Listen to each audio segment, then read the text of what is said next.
welcome to Clearing the Haze podcast, where we shine light on the hidden dangers affecting workplace safety, public health, and also personal well-being. I'm your host, Chuck Marting, and today we're going to dive into an urgent topic that most people aren't fully aware of, and that's the connection between alcohol and cancer. A recent advisory from the U.S. Surgeon General highlights the alarming risks of alcohol consumption and its direct link to multiple types of cancer.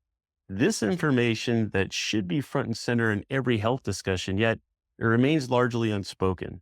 So in this episode, we're going deep, breaking down the science, exploring the push for updating warning labels, and discussing the profound implications for both individuals and employers. If you or someone you know drinks alcohol, even occasionally, you need to hear this. So stay with me as we clear the haze on one of the most overlooked health risks in America today. Alcohol and cancer is what they call the silent connection. So let's start with a fact that may be surprising. Alcohol is the third leading preventable cause of cancer in the United States. And that's right behind tobacco and also obesity. And yet, if you ask the average person about cancer risks, most will mention smoking, poor diet, or genetics, but very few will mention alcohol. Why? Because the information isn't widely shared. So here's what the science tells us. Alcohol consumption is directly linked to at least 7 types of cancers, including breast cancer, mouth and throat cancers, liver cancer, esophageal cancer, even colorectal cancer. Every year, alcohol is associated with around 100,000 cancer cases and 20,000 cancer cases or related deaths just here in the United States. But here's the part that really gets me. Even consuming as little as 1 drink per day can increase your risk of certain cancers, especially breast cancer and oral cancers. The reason? When alcohol is metabolized in the body, it breaks down into a toxic chemical that damages DNA and prevents cells from repairing themselves. Over time, the damage can lead to cancerous mutations. So if we know all this, why aren't people being warned about it? There is a big push now for updating alcohol warning labels. And most of us are familiar with the small governmental mandate where warning labels on alcohol containers were enacted. They were introduced in 1988, and the focus was primarily on pregnancy risks and impaired driving. Now, don't get me wrong, those warnings are important, but they completely ignore the cancer connection. The U.S. Surgeon General and health experts are now pushing for updating alcohol warning labels that would explicitly state that cancer is a risk. If Congress approves this initiative, it would be one of the most significant public health moves in decades. But here's the real question. Would a warning label change people's behavior? Well, let's look at history. When cigarette companies were forced to include cancer warnings on their packaging, smoking rates declined significantly over time. People took the risks more seriously when they were spelled out in plain language. So imagine if alcohol bottles carried a clear warning like, alcohol consumption increases the risk of cancer. Even moderate drinking can cause breast, throat, or even liver cancer. Would it make you think twice before ordering that next drink? Workplace implications and employer responsibilities are always present when it comes to drugs or alcohol. But now let's talk about how that impacts the workplace.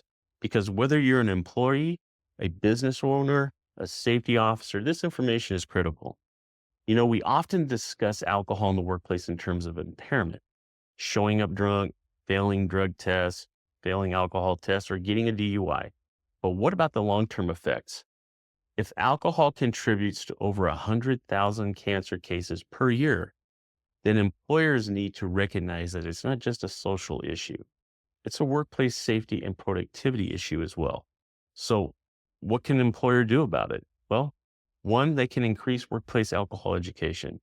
It's time to go beyond don't drink on the job policies. Employees should understand the long-term risks of alcohol just as they do with smoking. 2, strengthen employee assistance programs or EAPs. We need to help support services for alcohol-related health concerns, and this can lead to healthier employees and even more productive workplaces. The other thing is reevaluating our workplace policies. Are company alcohol policies outdated? Do they align with current health research? Updating policies can make a difference in long-term employee wellness.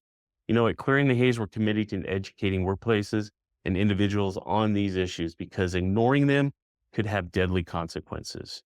So, what's next? Here on Clearing the Haze, we believe in tackling the tough conversations that impact public health and workplace safety. So, what's next?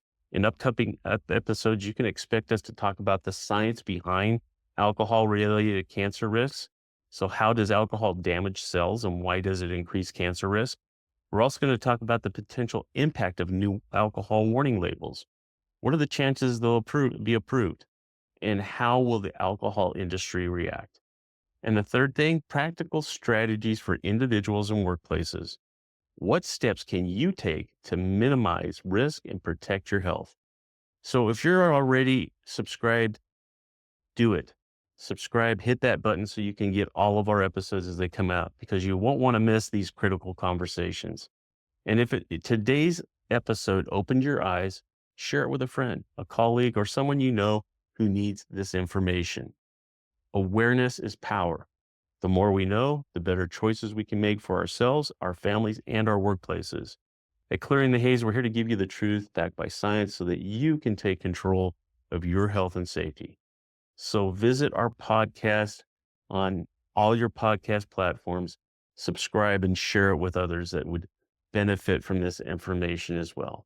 Until next week, stay connected, stay anxious to learn in the workplaces about safety and public health, and be informed. So stay safe. Let's keep it Clearing the Haze focused. Take care.